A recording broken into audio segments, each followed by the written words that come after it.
The elevator lurched to a stop between the 42nd and 43rd floors, and Briar Lawson's heart didn't skip a beat. She had been counting down to this moment for 3 years, 7 months, and 14 days.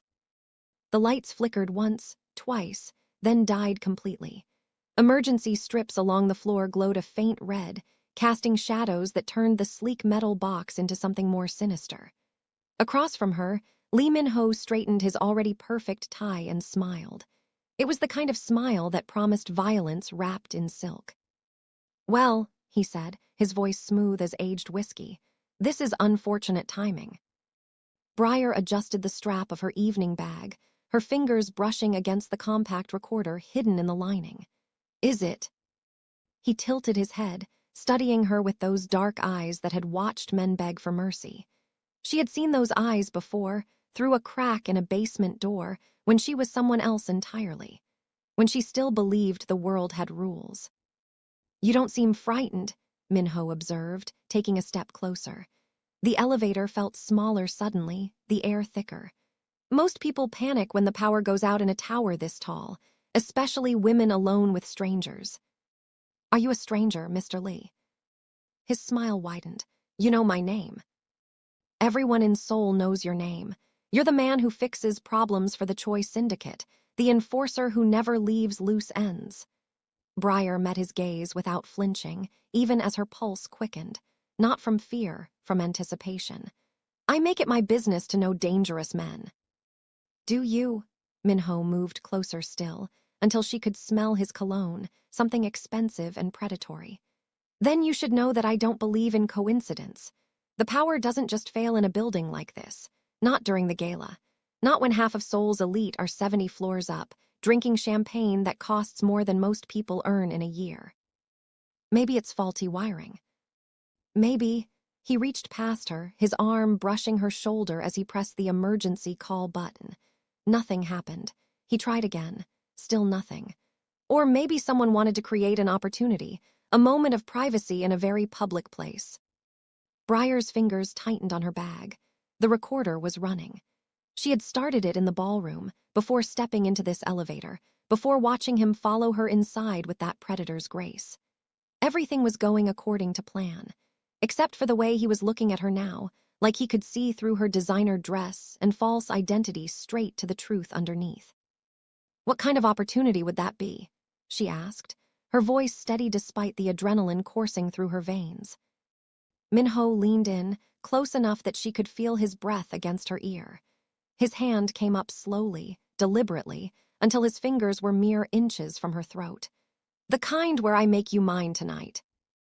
There it was, the arrogance she had been counting on.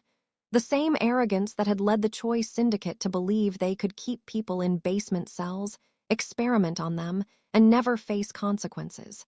The same arrogance that had killed her sister. Briar didn't pull away. Instead, she laughed, a sound like broken glass. "Is that your usual approach? Trap women in elevators and make threats?" "It's not a threat." His hand came up to her chin, tilting her face toward his. In the red emergency lighting, his features looked carved from shadow and stone. "It's a promise.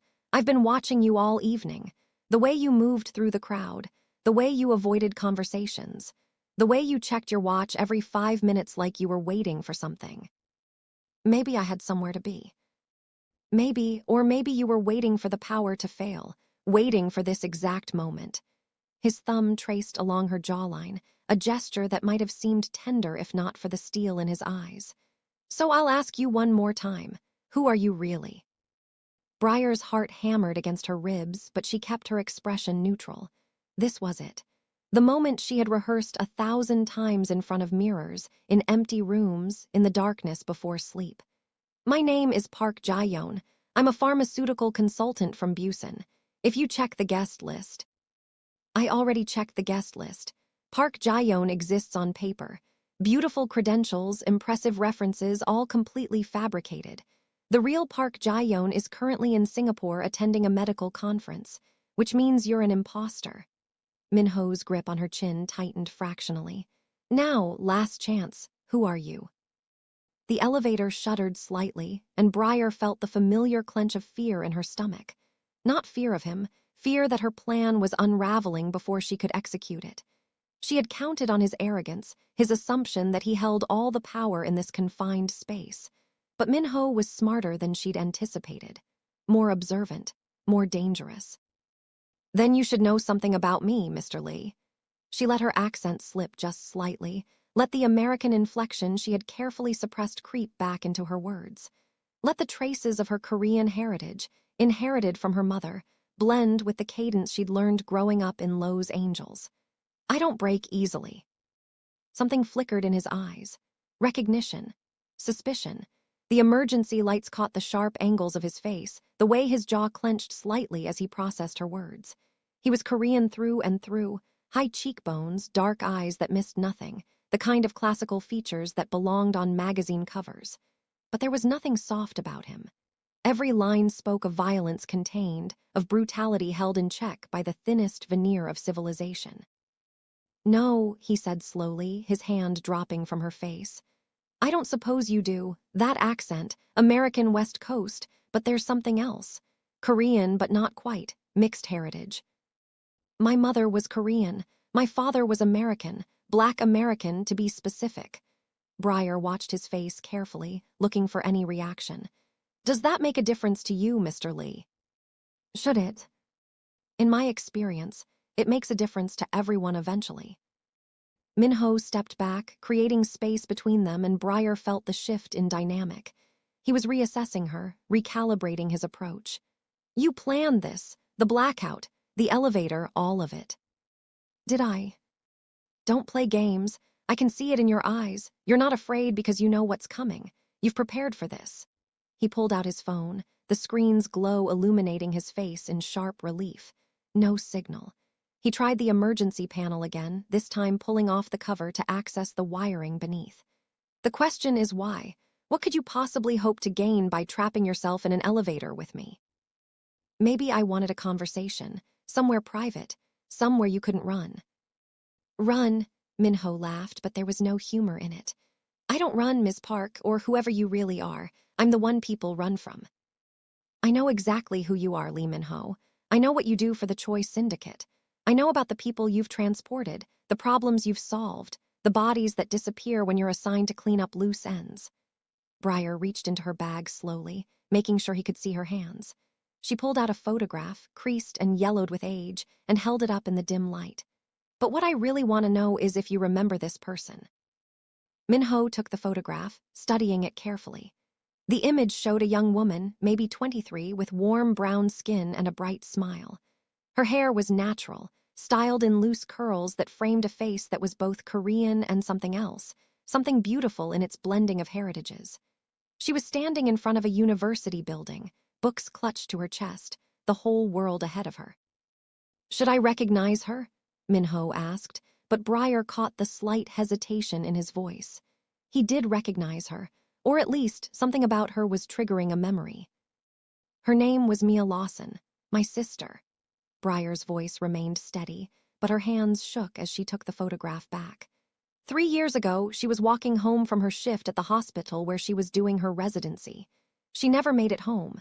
Instead, she ended up in a van, a medical transport van that took her to a facility in Gangnam, a facility run by the Choi Syndicate. The silence that followed was absolute. Even the building's ambient noise had faded, leaving only the sound of their breathing and the distant hum of machinery far below. "I transport packages," Minho said finally, his voice carefully neutral. "That's what they tell me. Medical supplies, pharmaceutical samples, equipment. I don't ask questions about contents." "My sister wasn't a package. She was a person. She had dreams and fears and a family who loved her. She wanted to be a surgeon. She used to practice sutures on oranges in our kitchen, driving our father crazy with the mess." Briar's voice cracked, and she hated herself for the weakness. "The syndicate kidnapped her because they needed test subjects for their pharmaceutical trials. Illegal drugs they planned to sell on the black market. Drugs that needed living bodies to perfect." Minho's expression didn't change, but Briar saw his hand move toward his jacket. She knew what was there. A Walther P99 with a suppressor attachment, custom grip, 17 rounds. She had studied him for months, memorized every detail of his life, his habits, his weapons of choice. If what you're saying is true, and I'm not admitting anything, why come after me? Why not go to the police? Because half the police are on your employer's payroll, because evidence disappears, because witnesses end up dead in convenient accidents. Briar took a step forward, closing the distance between them. But mostly because I needed someone who was actually there. Someone who could tell me the truth about what happened to my sister. And you were there, Mr. Lee. You transported her and 14 others to that facility. I know because I was in the van with her. The admission hung between them like a live grenade. Minho's entire body tensed, his hand moving fully to his weapon now. That's impossible. No one escapes from Choi facilities. I did. It took me 6 months, but I did. Briar pulled down the collar of her dress slightly, revealing the edge of a scar that ran from her collarbone down beneath the fabric. They gave me this when I tried to fight back the first time. After that, I learned to be smarter, to watch and wait and plan, and when the opportunity came, I took it. Then they would have hunted you. They would have found you. They tried. I've been running for 3 years. Changed my name, changed my appearance, learned to disappear. But running gets exhausting, Mr. Lee, so I decided to stop running and start fighting back.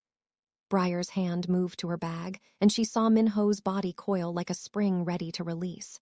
Relax, I'm not pulling a weapon. I'm showing you this. She pulled out a small recording device, compact and professional. The kind journalists used for interviews. The kind that could capture crystal-clear audio even in difficult conditions. The red light blinked steadily, indicating it was active. You're recording this, Minho said flatly. I've been recording since before we got in the elevator. Everything you've said, everything I've said. And in about 2 minutes, when I activate the second phase of my plan, you're going to tell me everything I need to know about the Choi Syndicate's operations. Locations, names, procedures, all of it. And why would I do that? Because you have a choice to make. Briar's voice hardened. You can keep serving the people who murder innocent civilians for profit, or you can help me bring them down. You can choose to be the man who just follows orders, or you can choose to be something better. Minho stared at her for a long moment, and she saw something shifting behind his eyes. Not fear, he was too well trained for fear, but uncertainty, doubt, the first cracks in the armor he wore. You don't know what you're asking, he said quietly. The syndicate doesn't forgive betrayal. If I talk, I'm a dead man. You're a dead man anyway. One way or another, this life ends badly for you. At least this way, you get to choose how it ends. At least this way, you might actually save some lives instead of ending them. The elevator shuddered suddenly, a metallic groan that echoed through the shaft. They both tensed, waiting, but the car held steady. Somewhere far above, Briar heard voices shouting, security teams mobilizing. Her window was closing faster than she'd anticipated. The facility, she pressed, her voice urgent now. Where is it exactly? What floor? How many subjects are currently held there? Minho's hand moved away from his weapon. He ran his fingers through his hair, the first crack in his perfect composure. You really escaped. You were actually there. Cell number 7, right next to my sister in cell number 6. The walls were thin enough that we could talk at night. She told me about the experiments, about the men who came to check on them, about the man with the cold eyes who brought new subjects every few weeks. She described you perfectly, Mr. Lee, down to the scar on your left hand from where you burned it as a child. He looked down at his hand automatically, at the small white scar barely visible unless you knew to look for it. How could she know that?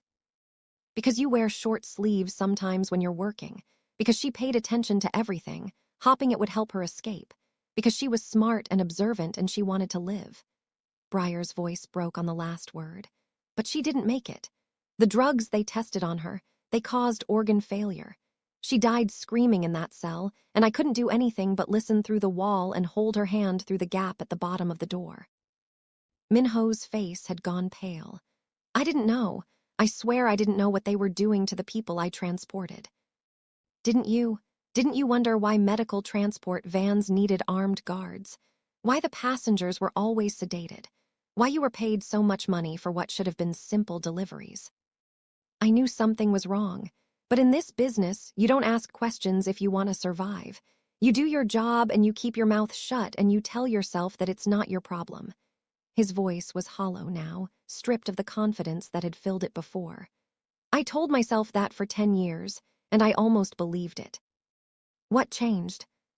6 months ago, they asked me to transport a pregnant woman, 8 months pregnant. She was crying, begging, saying she just wanted to go home to her husband. And Minho stopped, his jaw clenched tight. I asked what they were going to do with her. For the first time in 10 years, I asked a question I wasn't supposed to ask. What did they say? They said the baby would be valuable, perfect test subject, completely controlled from birth. And the mother would be useful too, to see how the drugs affected maternal physiology. He met Briar's eyes, and she saw genuine horror there. That's when I knew, really knew, what I'd been part of all this time. So what did you do? Nothing. I completed the transport like always.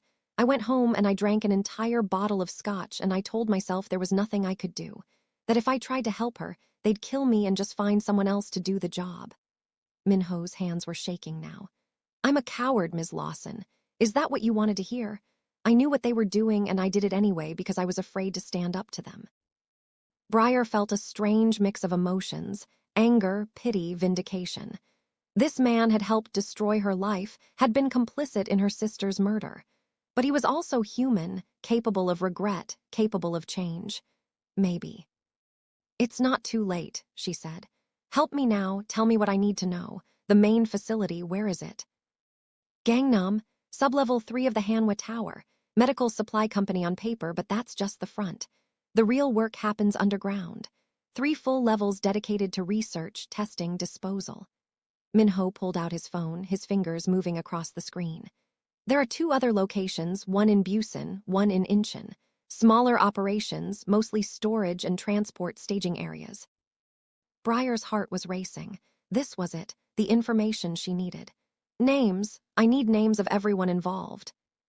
Choi Sung-min runs the entire operation.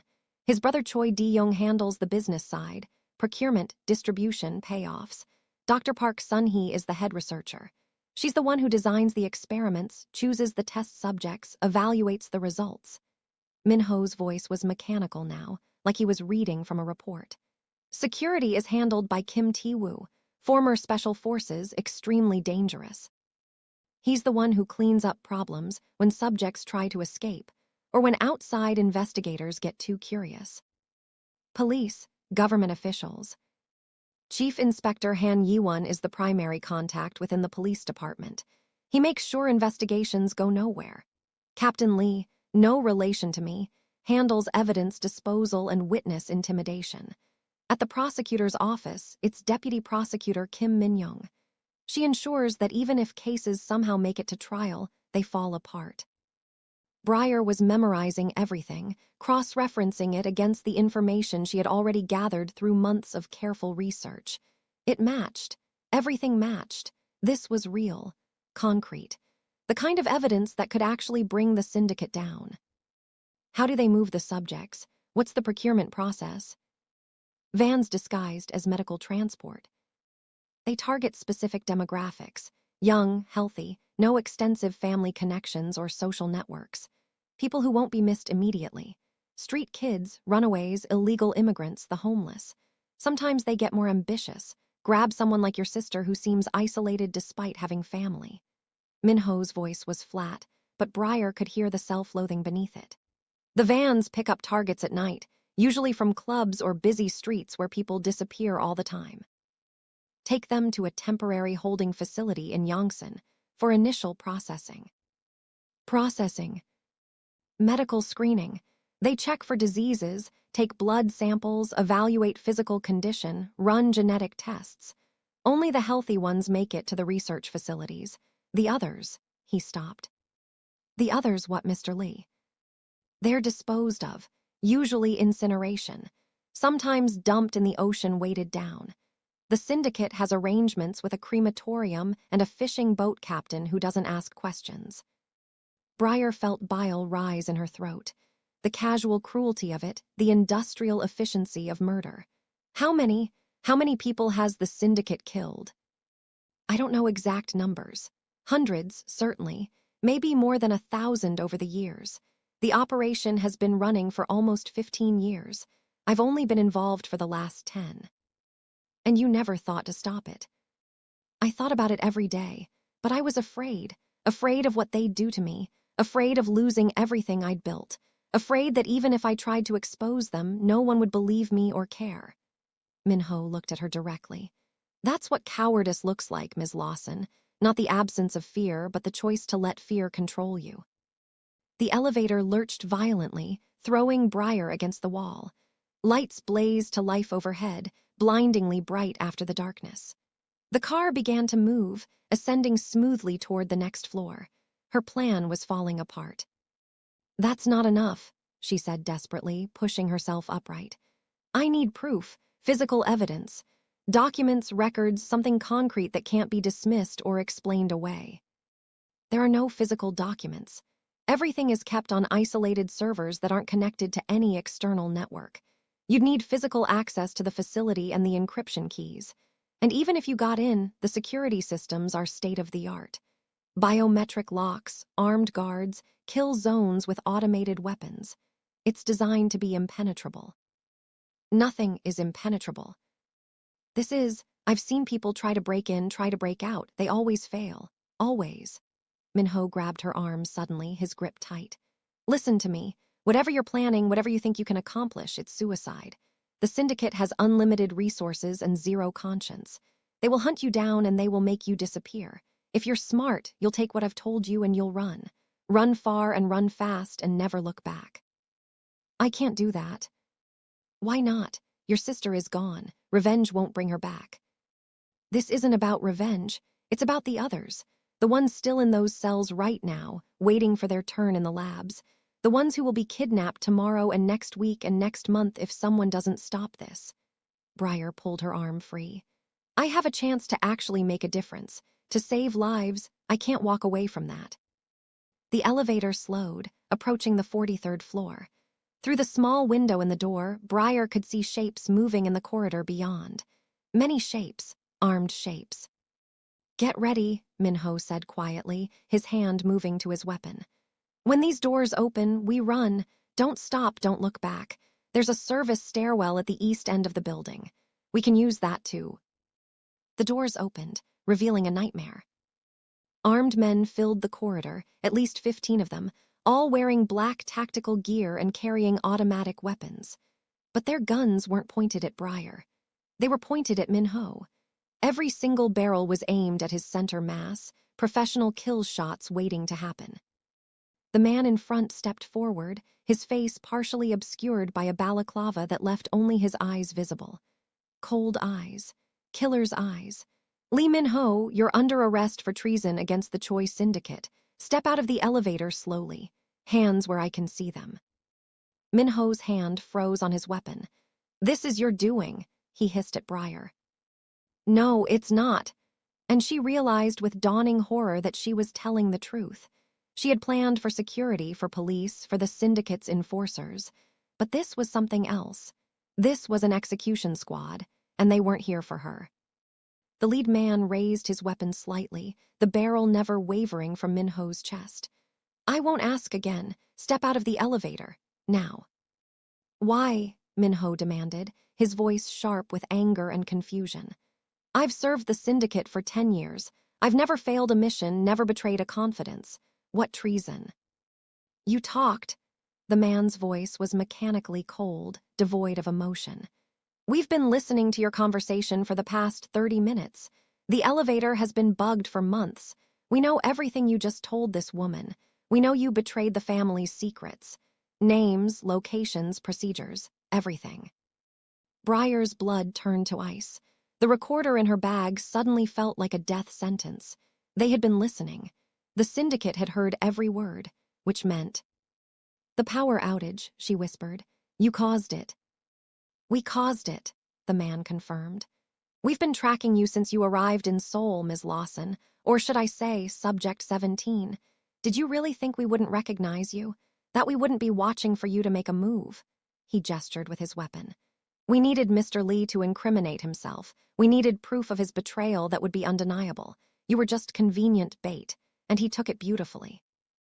This was a setup, Minho said, his voice hollow with realization. You set us both up. The syndicate doesn't tolerate weakness. You've been having doubts for months, Minho, asking questions, showing mercy when you should have shown strength. Tonight, we gave you a choice, stay loyal or reveal your true nature. You chose betrayal.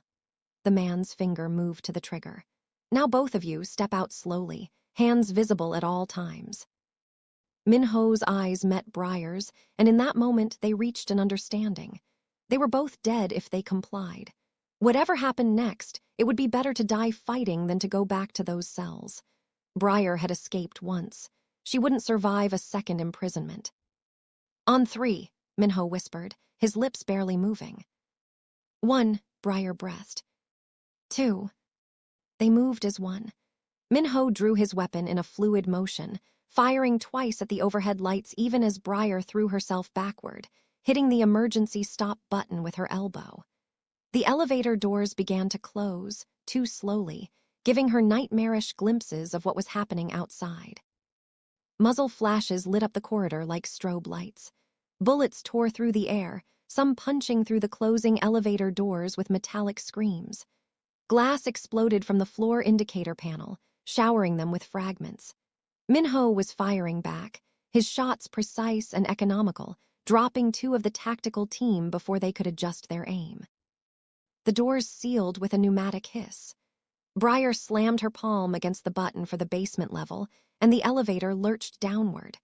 Above them, she could hear boots thundering, orders being shouted in Korean, the whine of more elevators being summoned. They'll cut the power, Minho gasped, checking his ammunition. 4 rounds left. We have maybe 20 seconds before this car becomes a death trap. The maintenance shaft. There's a ladder. Briar was already prying at the ceiling panel, her fingers finding purchase on the emergency hatch. The designer dress she'd spent 3 months' savings on was completely shredded now, but she didn't care. She pulled herself up, muscles straining, and pushed the hatch open. Can you climb? Can you shoot? He handed her the Walther, their fingers touching briefly. She felt the tremor in his hands, not fear but adrenaline, the body's response to imminent death. Point and pull the trigger right. More or less, keep both eyes open, squeeze don't jerk, and aim for center mass. Minho boosted her up through the hatch. And whatever happens, keep moving, don't stop for me if I fall. Not a chance. Briar pulled herself into the shaft, feeling the rush of air from 70 floors above and below. The cable system hummed with tension, and she could hear the whir of machinery as other elevators descended, boxing them in. Minho came up beside her, and together they found the ladder mounted to the shaft wall. They started climbing down, hand over hand.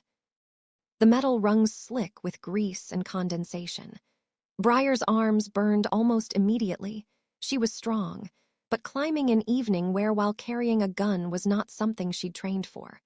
Below them, the elevator car they'd abandoned continued its descent, an automated coffin heading for the basement. They're cutting the cables, Minho said urgently. Move faster. Briar looked up and saw sparks showering down from above where someone was using a cutting torch. The elevator car shuddered, its descent becoming erratic. They had maybe seconds before. The cables snapped with sounds like rifle shots. The car plummeted past them, a screaming metal coffin that crashed into the basement 70 feet below with a sound like the end of the world. The impact shook the entire shaft, and Briar's hands slipped on the rungs. She was falling, the ladder tearing past her, the basement floor rushing up to meet her. Minho's hand shot out, catching her wrist in an iron grip. Pain lanced up her arm as he arrested her fall, his other hand locked around the ladder with desperate strength. For a moment they hung there, suspended between floors, both breathing hard. I've got you, he said. Don't let go. Not planning on it. He pulled her back to the ladder, and they continued descending. Briar's heart was hammering so hard she thought it might break through her ribs. Above them, the shooting had started again. Muzzle flashes lit up the shaft, bullets ricocheting off steel and concrete in deadly geometry. Minho returned fire with his remaining rounds, buying them precious seconds. They were 2 floors from the bottom when his gun clicked empty. He dropped it without hesitation and grabbed Briar's hand. "Jump! It's not that far." "Are you insane?" "Probably. Jump." They jumped together, dropping the last 15 feet in a controlled fall. Briar hit the concrete floor and rolled, years of surviving in cells having taught her how to absorb impact. Minho landed beside her, already moving, pulling her toward a steel door marked with Korean characters she didn't recognize. "Maintenance tunnel," he said, kicking the door open. "Connects to the subway system, if we can make it there." If is doing a lot of heavy lifting in that sentence. "You have a better plan." "Not really." They ran into darkness, the corridor beyond illuminated only by emergency lighting that cast everything in shades of red and black. Behind them, Briar heard boots hitting the basement floor, the tactical team in pursuit. How many were there? 1 dozen? 2 dozen? However many it was too many. The tunnels stretched ahead, water dripping from pipes overhead and pooling on the floor. Their footsteps echoed, making it impossible to move quietly. Stealth was no longer an option. Speed was all that mattered now. "How far to the subway?" Briar asked, her breath coming in gasps. She was in good shape, but running in heels, well, one heel now, she'd lost the other somewhere, was challenging. "Half a kilometer, maybe less." Minho paused at a junction where 3 tunnels met, head tilted, listening. "They're splitting up, trying to cut us off." "Then we need to move faster." They chose the center tunnel, plunging deeper into Seoul's underground infrastructure. The passages grew older as they descended, concrete giving way to stonework that predated the modern city above. Seoul had been built and rebuilt countless times over centuries, and each iteration left layers, strata of history buried beneath steel and glass. "Why did you really come after them?" Minho asked as they navigated a narrow passage that forced them to move single file. His voice echoed strangely off the stone walls. "Be honest, it's not just about your sister, is it?" "What makes you say that?" "Because you're willing to die for this, and people don't usually die for the dead. They die for the living, for the people who still have a chance." He glanced back at her, and in the dim light she could see genuine curiosity in his eyes. "So who are you really trying to save?" Briar was quiet for a moment, considering the question. "Myself, I suppose. When I was in that cell, listening to my sister die, I made a promise. I promised that if I ever got out, I would make sure no one else had to go through what we went through. That I would fight back against the people who think they can use human beings as lab rats. So every day I don't keep that promise is another day I'm still a victim. Still subject 17, helpless and afraid. And if you keep the promise, if you somehow manage to bring down the syndicate, then maybe I can finally be Briar Lawson again. Maybe I can stop running and start living." They emerged into a larger space, and Briar's breath caught. It was an underground reservoir, long abandoned, converted into a storage facility. Crates were stacked against the walls, all labeled with Korean characters and medical symbols. The space was massive, the ceiling lost in shadows 40 feet above. Minho moved among the crates, checking contents with the practiced efficiency of someone who had done this many times before. Medical supplies, pharmaceuticals, this must be one of their storage points. The drugs they test on the subjects, they keep them here before distribution to field agents. "Can we use them as evidence?" "Maybe, if we can get samples analyzed by someone trustworthy, someone outside the syndicate's influence." He pulled out his phone, swearing when he saw the lack of signal. "We're too deep underground. I need to get higher to make my call." "What call?" "I know someone. A journalist in Hong Kong who specializes in organized crime. If I can get them the information, they have the resources and connections to protect it, to publish it in a way the syndicate can't suppress." "You've been planning this, your own version of my plan." "For 6 months, since the pregnant woman, I've been gathering information, building contacts, waiting for the right moment." Minho looked at her, and she saw a flash of respect in his expression. "Then you showed up with your recorder and your death wish, and I thought maybe this was the moment. Maybe together we could actually pull this off." And now? Now I think we're both going to die in this hole, but at least we'll die trying to do something right. But as they turned to continue through the storage facility, lights blazed to life around them. Not emergency lighting this time, industrial floods that turned the cavern bright as day. And surrounding them, emerging from behind crates and from passages they hadn't noticed, were more armed men. At least 20 of them forming a perfect killing box. Kim Ti-woo stepped forward from the tactical team, and Briar recognized him immediately from the photographs she had studied. Former Special Forces, Minho had said. The man's face bore the scars to prove it, a jagged line running from temple to jaw, burn marks on his neck, the kind of damage that came from real combat. He was smiling, but it was the smile of a shark that had found wounded prey. Lee Min-ho, Kim said, his voice carrying easily in the enclosed space. I trained you myself, took you from a street punk who thought he was tough and turned you into a real weapon. I taught you everything you know about survival, about loyalty, about service to the syndicate. And this is how you repay that education, by betraying us to this woman. I repaid you with 10 years of service, Minho replied, his posture shifting subtly into a combat stance despite having no weapon. 10 years of doing whatever you asked, no questions, no hesitation. What more did you want from me? Your silence, that was the one thing we needed, but you couldn't even give us that. Kim's eyes shifted to Briar, and she felt the weight of his gaze like a physical thing. And you, Subject 17, do you have any idea how much trouble you caused when you escaped? We had to shut down the entire facility for 3 months, relocate all our research, eliminate anyone who might have seen you or helped you. It cost the syndicate millions of dollars and set our research back by years. Good, Briar said flatly, meeting his stare without flinching. I hope it hurt. Defiant to the end, that's what the reports said about you. Your sister was different. She begged, she cried. She tried to bargain for her life, offered us anything if we'd just let her go. Kim circled them slowly, like a predator sizing up wounded prey. But you just waited, watched, learned, studied our routines, our security protocols, our weaknesses.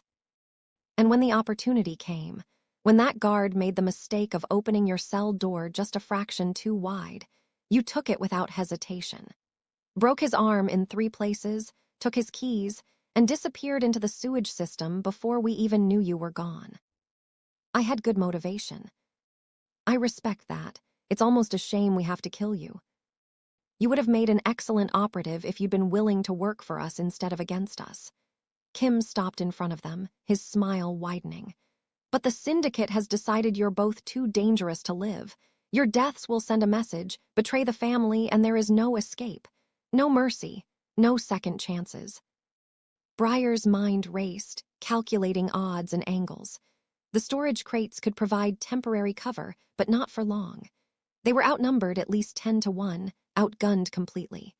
Minho had no weapon, and she had the Walther with 4 rounds remaining.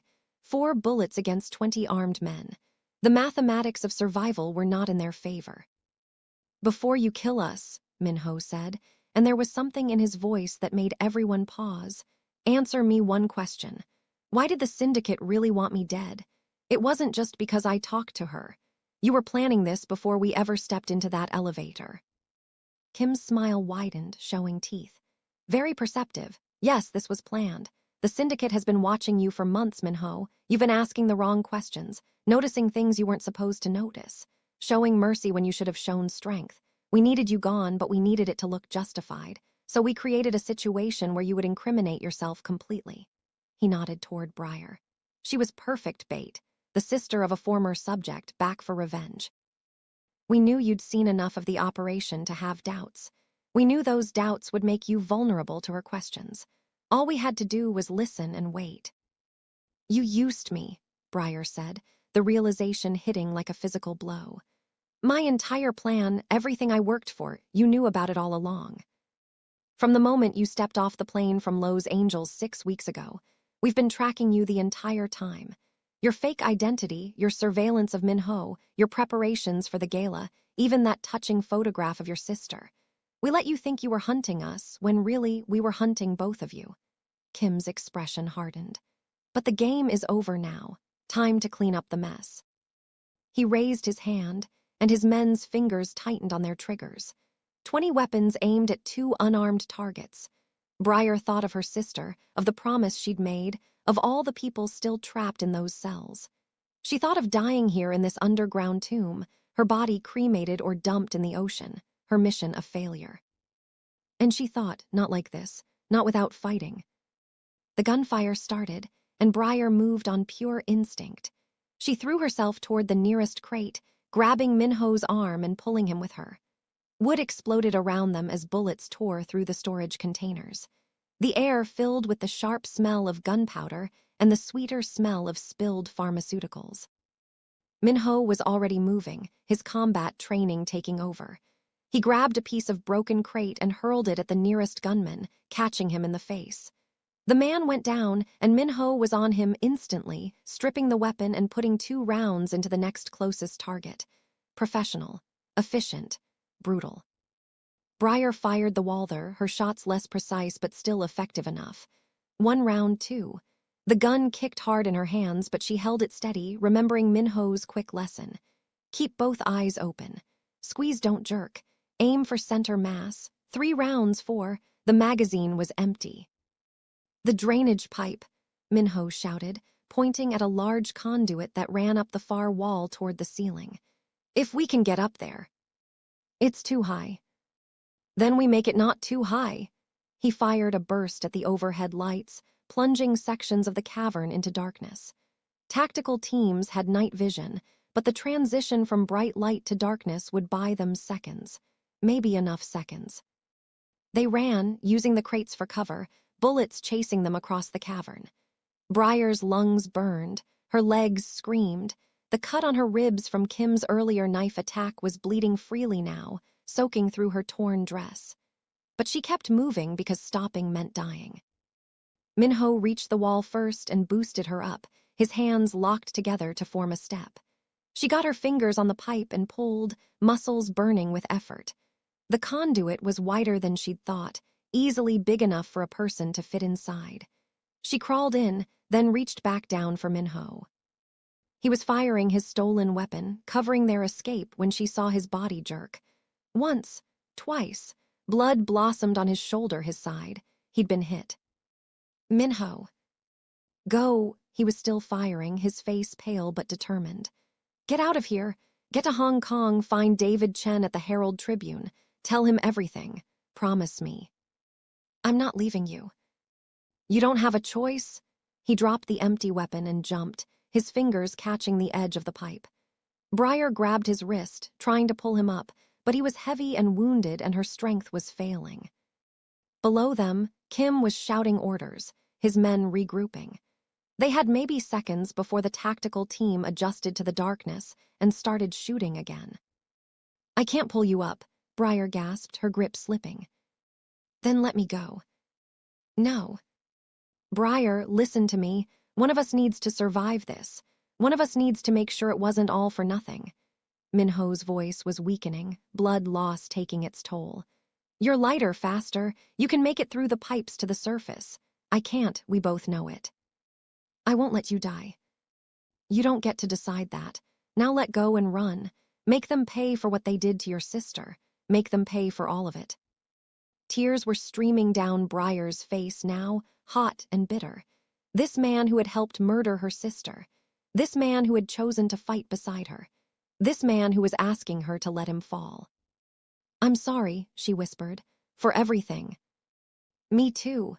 Minho smiled, and it was the first genuine smile she'd seen from him. Now go and don't look back. He released his grip on the pipe and fell. Briar did look back, couldn't help it. Saw him hit the ground hard and immediately roll behind cover. Saw him grab a weapon from a fallen operative and start firing again, drawing the tactical team's attention away from the pipe where Briar was escaping. She wanted to go back, wanted to help him fight, but he was right. One of them needed to survive. One of them needed to tell the story. Briar crawled deeper into the conduit, the sounds of gunfire fatting behind her. The pipe climbed at a steep angle, and soon she was using her legs to brace against the sides, inching upward through darkness broken only by occasional grates that let in dim light from the city above. She lost track of time in the pipes. Minutes or hours, she couldn't tell. Her whole world became the next handhold, the next foot of progress, the mechanical rhythm of climb and breathe and climb again. The recorder was still in her bag, miraculously intact. Everything Minho had told her, everything Kim had confessed to, all captured on that tiny device. The pipe finally opened into a junction chamber, and from there Briar found a maintenance ladder that led to a street-level access hatch. She emerged in an alley behind a restaurant, the smell of cooking food mixing with the stench of garbage. Dawn was breaking over Seoul, painting the sky in shades of orange and gold. Briar stumbled onto the street, her ruined dress drawing stares from early morning commuters. She ignored them, focusing on putting distance between herself and the storage facility. She needed to find a phone, needed to contact David Chen, needed to make sure Minho's sacrifice meant something. She found a 24-hour internet cafe and paid for an hour of time with cash from her bag. Her fingers shook as she typed, but she managed to find the contact information for the Hong Kong Herald Tribune. David Chen, investigative journalist specializing in organized crime. She called from a burner phone bought from a convenience store. He answered on the third ring, his voice wary. "Who is this?" "Someone with information about the Choi Syndicate's human experimentation program. I have recordings, locations, names, everything you need to break the story wide open." Silence. Then, "Where are you?" "Seoul, but I won't be for long. I need protection, extraction, and a promise that this story goes public no matter what happens to me." "I'll need to verify what you're claiming first." Briar played him 60 seconds of the recording. Kim's voice, clear and damning, describing the syndicate's operations. Minho's voice, providing locations and names. When it finished, Chen's breathing had changed. "My God, this is, where did you get this?" "From someone who died to give it to me. Will you help?" "Yes, absolutely yes. There's a flight to Hong Kong in 4 hours. Can you make it?" "I'll make it." Chen gave her instructions, an address in Hong Kong. A contact name, a password phrase. Professional extraction protocols that suggested he'd done this before. Briar memorized everything, then destroyed the phone. She bought new clothes from a discount store. Jeans, a hoodie, sneakers. Transformed herself from wealthy gala attendee to anonymous student. The cut on her ribs was still bleeding sluggishly, so she stopped at a pharmacy and bought bandages, antiseptic, painkillers. Treated the wound in a public bathroom with hands that only shook a little. The airport was dangerous. Too many security cameras, too many people who might recognize her. But Briar had spent 3 years learning how to be invisible. She kept her head down, her face partially obscured by the hoodie, and moved with the purposeful anonymity of someone who belonged there. She made it through security using her fake American passport, the one she'd acquired in Los Angeles before coming to Seoul. The name on it was Jennifer Williams, a persona she'd built carefully over months. The passport had cost her $12,000 and looked absolutely genuine because it essentially was, acquired through a corrupt DMV employee in California. Her flight was called. Briar boarded with 100 other passengers, found her seat by the window, and finally allowed herself to breathe. She was going to make it. Against all odds, she was going to survive. As the plane lifted off, souls spreading out beneath them, Briar looked back at the city where she'd lost her sister, where she'd been imprisoned and tortured, where she'd finally fought back. Somewhere down there, Lee Min-ho was either dead or captured. Either way, he had given her the chance she needed. "I won't waste it," she whispered to the clouds. "I promise." The flight to Hong Kong took 3 hours. Briar didn't sleep, couldn't sleep, kept replaying the events of the night in her mind. Every word, every decision, every moment where things could have gone differently. Min-ho could still be alive. Unlikely, but possible. The syndicate might want him alive for interrogation, for leverage, for any number of strategic reasons. Or he was dead, his body already cremated or dumped. Another statistic in the syndicate's long history of violence. Briar landed in Hong Kong to find David Chen waiting for her outside customs. He was a slim man in his 40s, with graying hair and intelligent eyes that took in her injuries and exhaustion with a single glance. "Jennifer Williams," he asked, using her cover name. "That's me." "Come on, we've got a safe house prepared. Medical care waiting. You look like you need both." The safe house was an apartment in Kowloon, nondescript and anonymous. A doctor was waiting there, a woman who asked no questions and treated Briar's wounds with professional efficiency. The cut on her ribs needed stitches. She had bruised ribs, multiple contusions, and signs of severe exhaustion. "You should be in a hospital," the doctor said. "Can't risk it. The syndicate has connections everywhere." "Then at least rest. Your body has been through trauma. It needs time to heal." After the doctor left, Chen sat down across from Briar with recording equipment and a laptop. "Tell me everything, from the beginning." She did. She told him about her sister, about the kidnapping, about the 6 months in the cells, about her escape and the 3 years of running and planning, about Minho and the elevator and the revelation that the whole thing had been a setup, about the storage facility and the evidence and Minho's sacrifice. And she played him the recording, the entire thing, every damning word. When it finished, Chen was silent for a long moment. "This is the biggest story I've ever worked on. Possibly the biggest story anyone has ever worked on in relation to Korean organized crime. If we publish this, if we do this right, it could bring down the entire syndicate. That's the idea. It's also going to make you a target for the rest of your life. They'll never stop hunting you." "They're already hunting me. At least this way I'll have hurt them first." Chen nodded slowly. "I'll need a few days to verify everything, to build corroborating evidence, to line up multiple outlets for simultaneous publication. The syndicate can't suppress the story if it breaks everywhere at once.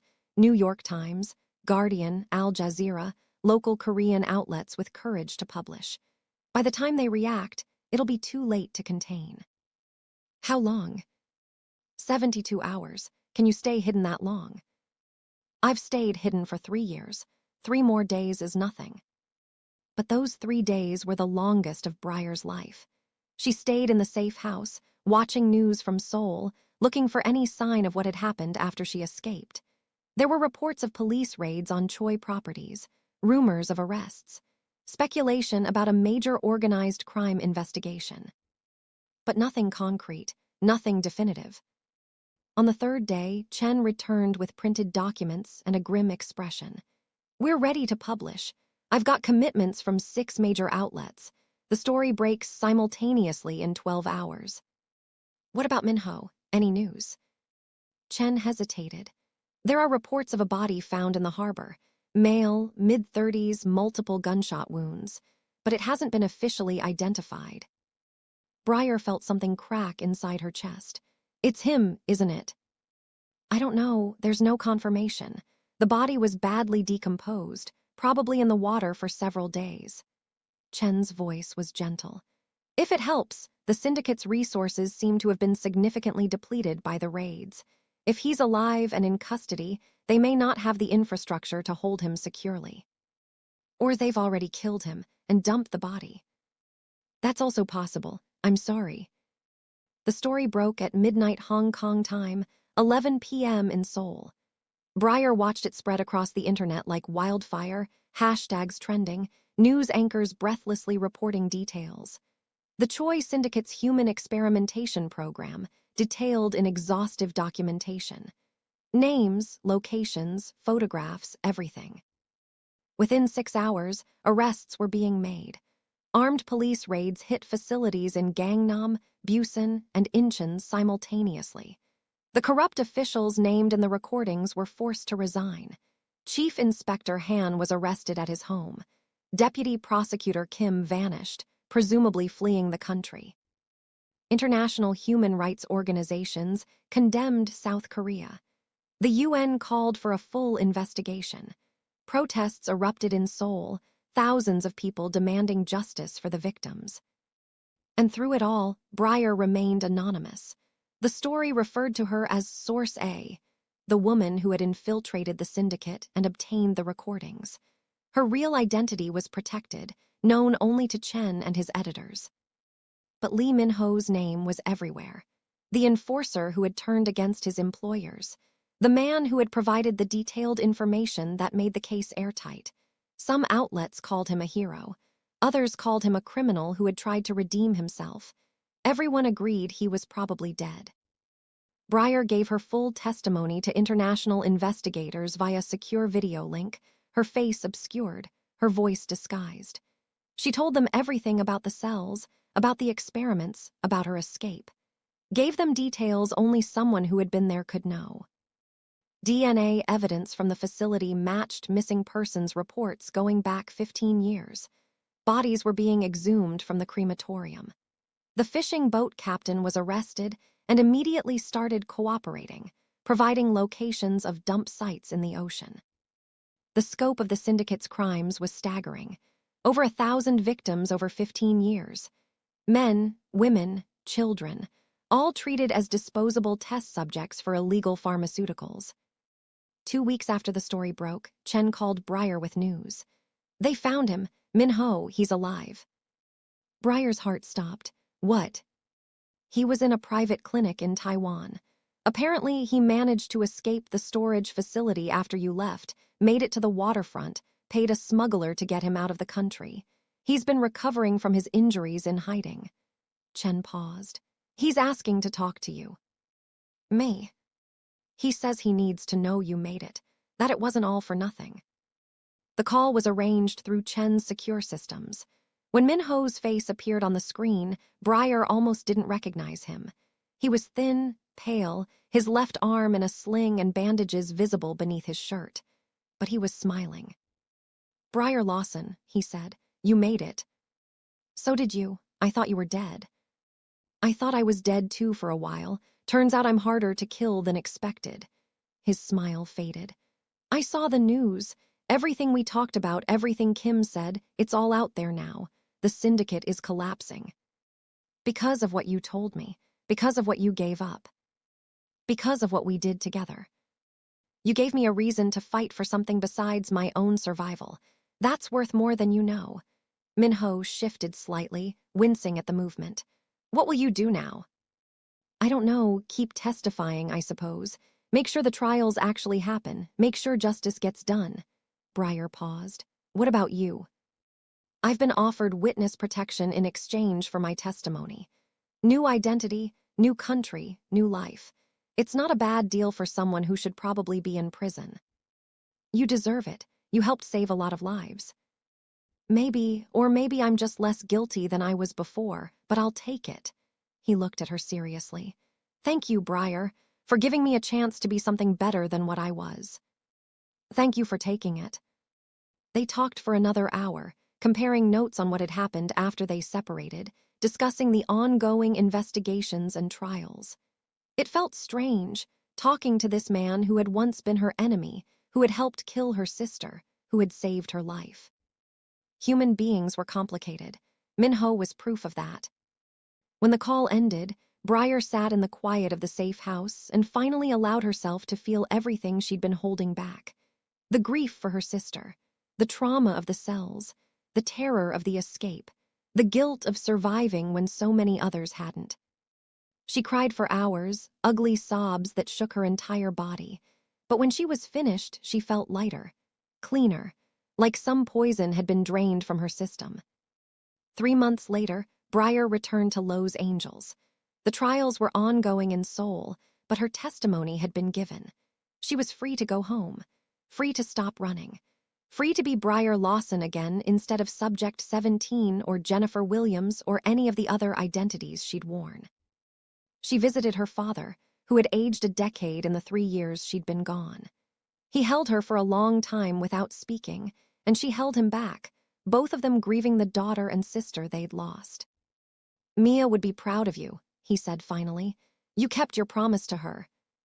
I did, but it doesn't bring her back. No, but it means she didn't die for nothing, and maybe that's the best we can hope for. Briar started therapy, began the long process of healing from trauma that would probably take years. She enrolled in community college, thinking she might study law or social work or something that would let her help people the way she'd been unable to help her sister. She stayed in contact with Minho, occasional messages, trading updates on the trials and their respective recoveries. He was living in New Zealand now, working as a security consultant, teaching other companies how to avoid infiltration by organized crime, using his knowledge for good instead of evil. It was something, at least. On the anniversary of her escape from the cells, Briar visited her sister's grave. She brought flowers, the bright yellow daisies Mia had always loved. And she told her sister everything that had happened, everything she'd done, all the people they'd saved. "I miss you," Briar said to the headstone. "Every single day I miss you, but I kept my promise. I made them pay, and I'm going to keep making them pay for as long as I live. I'm going to make sure no one else goes through what we went through." The wind rustled through the trees overhead, and Briar chose to believe it was her sister's way of saying she understood, that she was proud, that the fight had been worth it. By dawn on that anniversary day, Briar Lawson walked away from the cemetery with her head high. She had survived. She had fought back. She had won. And she was finally, truly free. The elevator ride that was supposed to end with her death had instead become the catalyst for the destruction of an empire built on suffering. A partnership forged in desperation between enemies had brought down monsters who thought they were untouchable. It hadn't been easy. It hadn't been clean. And the scars, physical and emotional, would never fully fade. But it had been worth it. Every single moment had been worth it. And as Briar drove home through the Lowe's Angels morning, she allowed herself something she hadn't permitted in 3 years. Hope. Hope for the future. Hope for healing. Hope that maybe, just maybe, she could build a life worth living. The fight wasn't over. There would always be more monsters, more battles, more people who needed saving. But for the first time since the elevator doors had closed on the 42nd floor of that Soul Tower, Briar Lawson felt ready to face whatever came next. Not as Subject 17. Not as a victim. But as a survivor who refused to stay silent. And that made all the difference.